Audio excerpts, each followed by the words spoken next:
Inson qalbi shunday tilsimki, uni ochish uchun kalit kerak.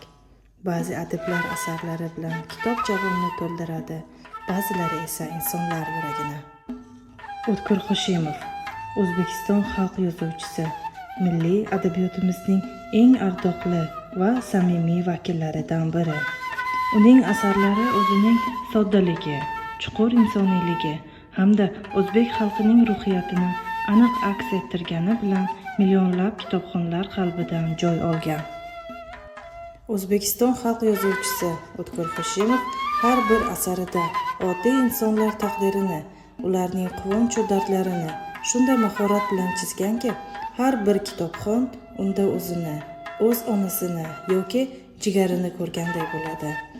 Ayniqsa Dunyoning ishlari qissasi barcha onalar haykaliga qo'yilgan ma'naviy obidadir. Undagi har bir hikoya mehr va sog'inch bilan sug'orilgan. Ikki eshik orasi, urush yillari va undagi keyingi davr insonlarining murakkab taqdirini, sadoqat va xiyonat, sevgi va nafrat o'rtasidagi to'qnashuvlarni aks ettirilgan romandir.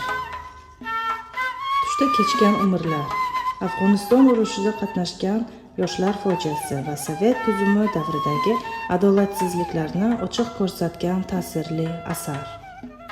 Cho'l havosi, bahor qaytmaydi, nur borki soya bor kabi qissa va romanlari ham kitobxonlar tomonidan juda seviladi. Daftar hoshiyasidagi bitiklar yozuvchining ko'p yillik kuzatuvlari, hayotiy hikmatlari va o'ylari jamlangan eng mashhur publistik to'plamidir.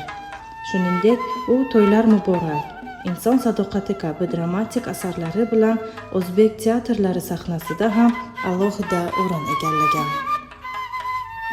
O'tkir Hoshimov oralab o'tgan umr sahifalari yillar o'tsa-da qadrini yo'qotmaydi. Chunki samimiyat bilan yozilgan asarlar hech qachon eskirmaydi. Bugun adib oramizda yo'q, lekin uning boy va bebaho ijodiy merosi millionlab kitobxonlar qalbida yashashda davom etmoqda.